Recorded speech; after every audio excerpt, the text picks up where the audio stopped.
చూడండి ఎట్లా ధ్వంసం చేసిండ్రు. మొత్తం కంప్లీట్గా రూమ్ గులగొట్టిండ్రు.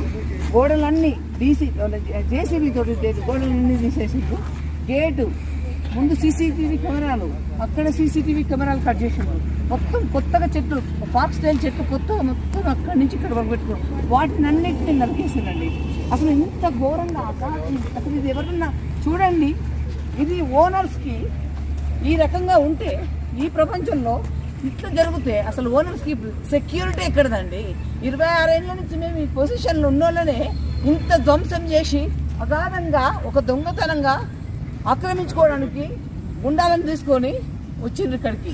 దీన్ని ఏ రకంగా మేము ఒప్పుకోవాలండి? మీరు ఏ రకంగా మాకు న్యాయం చేస్తారో చెప్పండి. మీరు దీన్ని మాకు ఒక్కరికి కాదు, ఇంకా ఇట్లాంటిది ఎవరికి అన్యాయం జరగకూడదనే మేము కోరుకుంటున్నాం. మీడియా వాళ్ళు కాదు, ఎవరైనా అందరికీ సీఎం గారు, రేవంత్ రెడ్డి గారు, ప్రతి మినిస్టర్లను కోరుకుంటున్నాం. ఇట్లాంటి అన్యాయాలను ఎవ్వరికీ జరగకూడదు. మీరు ఉండండి మాకు ఎందుకంటే ప్రతి ఒక్కరూ మాకు ఇది ఎంకరేజ్, మాకు మీరుంటేనే కదా ఇది మాకు ధైర్యం. రైతులందరికీ కాదు, మేము అమెరికాలో ఉండని ఎక్కడి ఉండని మన భూములకు, మనం కొనుక్కున్న భూములకే మనకు ఒక అది లేనప్పుడు, మనకు ఒక సెక్యూరిటీ లేనప్పుడు ఇంకా మనకు ఎందుకండి ఈ భూములు? ఏంది మనకి అంటే ఇల్లు కూడా ఆక్రమణ చేస్తారా? ఇంత ఘోరంగా చేసినా కూడా మాకు ఇప్పుడు మొత్తం చూడండి, మొత్తం చెట్లన్నీ ఎట్లా ఇది ఒక మన అదైపోయి గోదలన్నీ వచ్చేసి ఉన్న చెట్లు కూడా తింటాయి ఉన్నాయి. మాకు సెక్యూరిటీ కదండి. మేము ఆడపిల్లలు వచ్చినాం ఇక్కడికి, మా కజిన్స్ అందరు మేమందరం ఇక్కడ నైట్ వచ్చేసాం. మాకు అసలు తెలియదు ఏం జరుగుతుంది. మాకు ఫోన్ చేశారు, మా కజిన్ వచ్చేసి మనోహర్ గారికి ఫోన్ చేస్తే వచ్చి మేము వీడియో తీస్తుంటే మా ఓనర్ సర్వే నంబర్ ఇది, మా సర్వే నంబర్ మేము 386, మాది 386 అయిపోయింది, మీది కాదు నేనే అని సుబ్బారెడ్డి, మాదే ఓనర్ అని సుబ్బారెడ్డి చెప్తే అసలు సుబ్బారెడ్డి ఎవరండి?